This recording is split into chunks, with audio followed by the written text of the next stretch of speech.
So having this said, I am moving towards UI UX design workshop agenda. The agenda we are going to discuss tonight. Firstly, we are going to cover fundamentals of user-centered design. Our instructor would shed some light on UI design principles, UX design principle, trends and best practices in UI UX, and especially we'll share some roadmap to launch your UI UX design career in 2025. So it will be a very detailed roadmap that you can follow to launch your UI UX design career. And this is going to be a hands-on practice session, and the instructor will keep you engaged throughout the session using some activities. So we are hoping a great participation. And I would like to now introduce the instructor of today's session, Mr. Zakul Hassan, who is a senior UI UX designer at TechNZ Limited and instructor UI UX design at Upskill TechNZ. He is certified by two of the giant companies, Google and IBM, in UI UX design.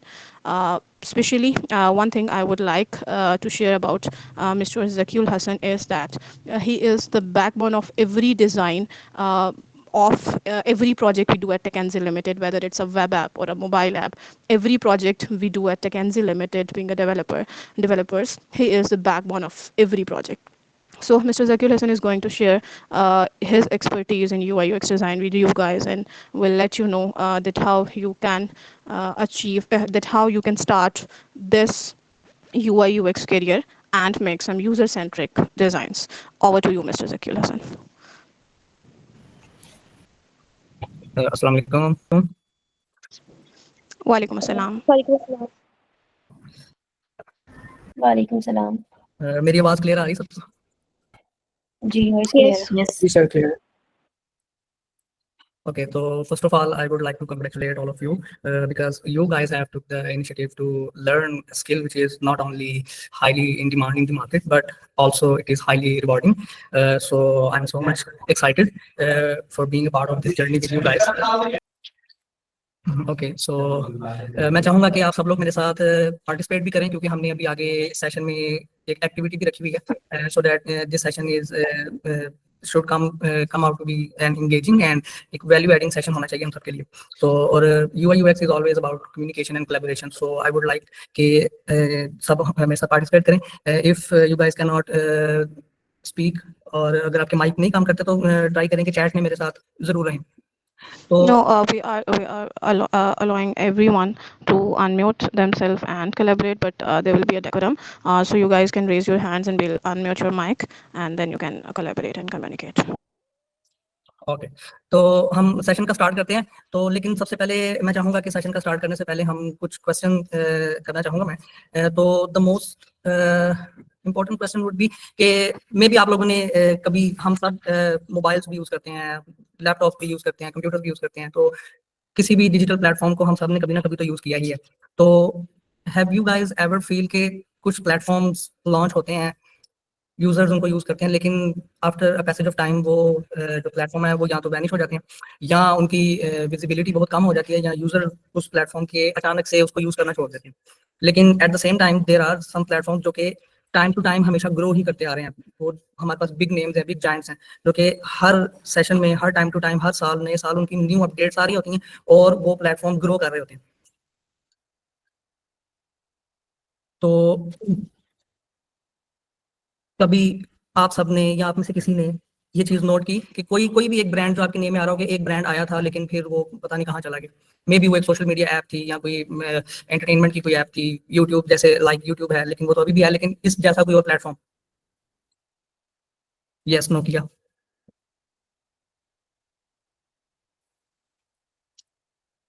Daily motion. Yes, daily motion भी था, लेकिन अभी भी है daily motion, बहुत कम visibility है I think so. ये popular नहीं रहा क्योंकि ज्यादा लोग यूट्यूब प्रेफर करते हैं। Yahoo, yes. So what could be the reason कि ये प्लेटफॉर्म इतना एक्सेल नहीं कर पाए? फीचर्स की वजह से मे बी हो सकता है। अच्छा, इस सेशन में ना ये नहीं आपने सोचना क्वेश्चन का जवाब देते हुए कि मे बी मैं गलत कह रहा हूँ, मे बी आप गलत हो, मे बी आप ठीक हो, ठीक है? तो हम इसमें किसी को जज नहीं कर रहे कि आप सही कहेंगे या गलत कहेंगे, तो आपको बिल्कुल फ्री हैंड, आप जो मर्जी जिस मर्जी तरह से आंसर कर सकते हैं। यूजर एक्सपीरियंस की वजह से। अच्छा चलें अब हम टेक्नोलॉजी जैसे बढ़ती है साथ साथ उसकी एडवांस चेंजेस भी होती है उसमें, तो इसलिए शायद उन्होंने चेंजेस अडॉप्ट ना किए हों। May be. अच्छा तो अब हम एक अच्छा चलें अब एक नेक्स्ट क्वेश्चन की तरफ चलते हैं। What do you guys think what is UI UX? क्या है यूआई यूएक्स? या इसमें हम क्या करते हैं? So basically, it provides an interface for user experience.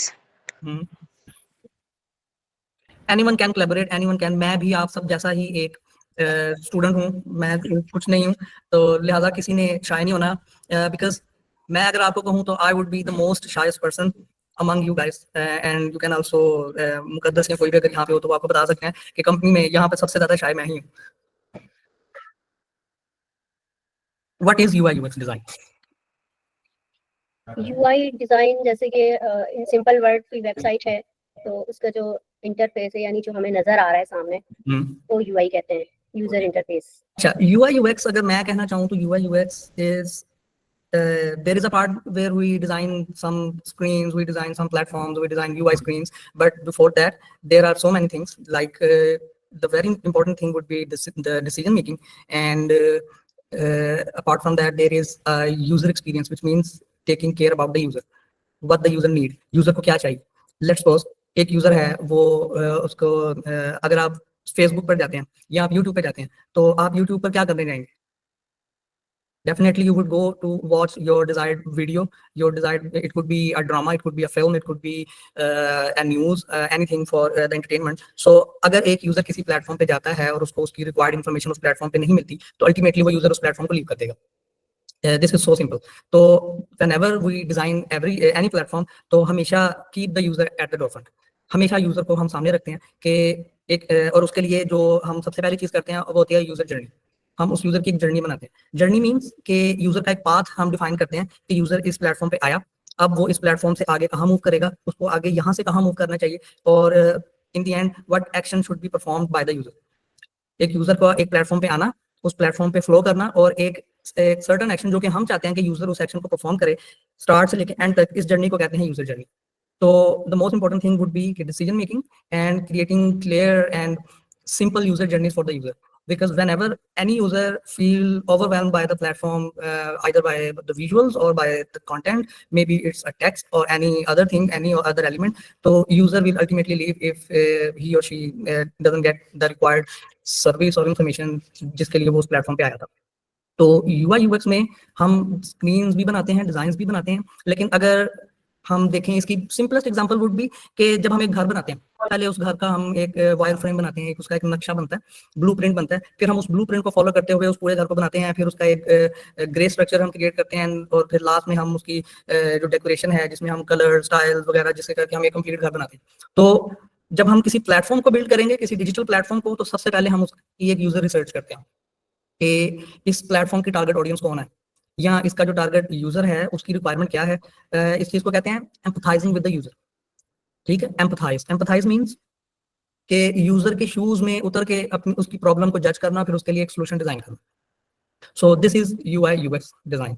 तो यूआई यूएक्स इज, अभी हमने डिस्कस किया कि ये एक हाईली इन डिमांड सर्विस है और हाईली रिवार्डिंग भी है। तो अगर हम बात करें कि ये इन डिमांड क्यों है, बिकॉज अगर हम देखें 2025 के बिल्कुल हम स्टार्ट में हैं और अगर इट्स अ प्रेडिक्शन दैट के अप टू 2050, जो कि अभी की प्रेडिक्शन है 25 इयर्स की, कि 2050 तक it will be growing and growing and growing. और उसकी रीजन क्या हो सकती है कि if you need to order any food, you अगर आपने खाना मंगवाना है तो आपको ऑनलाइन फूड, अगर आपने कहीं पे ट्रैवल करनी है तो उसके लिए आपको टिकट्स बुक करने हैं, या आपने कैब बुक करनी है, या आपने एंटरटेनमेंट में जाना है तो आपके लिए एंटरटेनमेंट की कोई ना कोई सर्विस चाहिए। तो if you look at any side, किसी भी सर्विस में किसी भी फील्ड में देखें तो हमेशा यूजर्स बढ़ते रहेंगे और यूजर्स को उन यूजर्स के लिए प्लेटफॉर्म्स भी बनते रहेंगे और इसलिए यूआई यूएक्स हमेशा रहेगी। क्यों? कोई भी प्लेटफॉर्म बनता है सबसे पहले उसका यूजर इंटरफेस और यूजर एक्सपीरियंस भी डिजाइन होता है, फिर यूजर इंटरफेस और user experience can be the blueprint जो कि उस घर के लिए था। तो घर तो बनेगा लेकिन पहले ब्लूप्रिंट बनेगा, तो हमेशा यूआई यूएक्स रहेगा क्योंकि सबसे पहले उस यूजर एक्सपीरियंस का ब्लूप्रिंट ही बनेगा और फिर उस ब्लूप्रिंट के ऊपर हम उस प्लेटफॉर्म को डिजाइन करेंगे। तो नेक्स्ट के यूआई यूएक्स, अभी हम बात कर रहे थे कि इसमें the important thing is decision making. तो क्या आप में से कोई बता सकता है कि ये क्यों है, ऐसा क्यों है?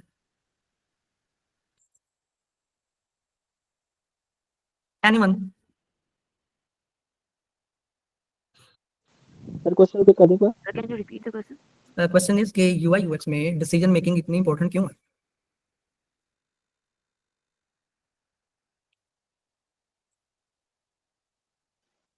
बिकॉज के मतलब डिफरेंट जो है ना वो हम हमें गाइडलाइंस मिलती हैं, डिफरेंट मार्क्स जो है ना मिल के एक मशवरा जो है ना उस पर एग्री होते हैं, तो इस वजह से ना डिसीजन मेकिंग जरूरी होती है। Anyone else? सो यूजर की नीड्स एंड रिक्वायरमेंट्स को सामने रखते हुए उस बेस पे राइट टाइम पे राइट डिसीजन लेना I think is very important.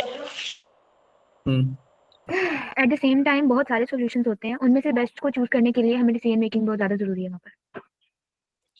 ठीक है, तो डिसीजन मेकिंग इसलिए जरूरी है कि जो भी डिसीजन हम लेंगे वो डिसीजन किसी एक एक्चुअल प्रॉब्लम को सॉल्व कर रहा होगा, और वो एक प्रॉब्लम कोई एक रियल यूजर रियल वर्ल्ड में फेस भी कर रहा होगा।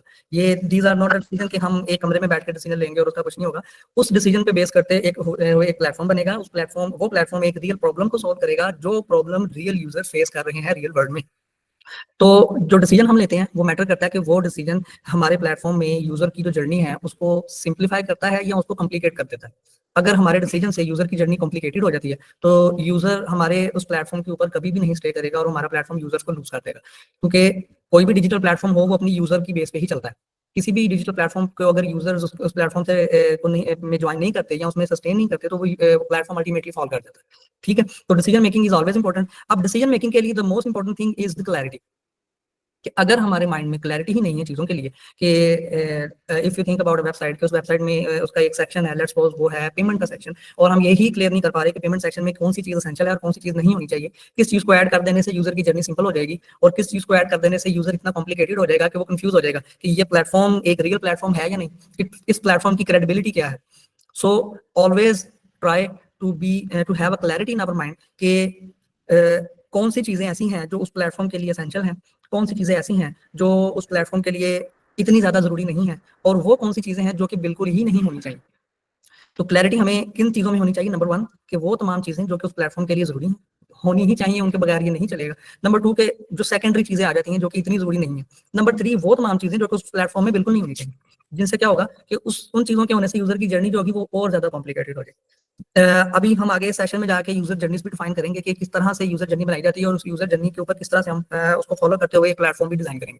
तो अभी के लिए जो मैंने इस प्लेटफॉर्म के जो हमारे सेशन के लिए जो मैंने कुछ चीजें रखी हैं, we will be designing something, it's not a theoretical session, it will be an interactive and practice based session as well.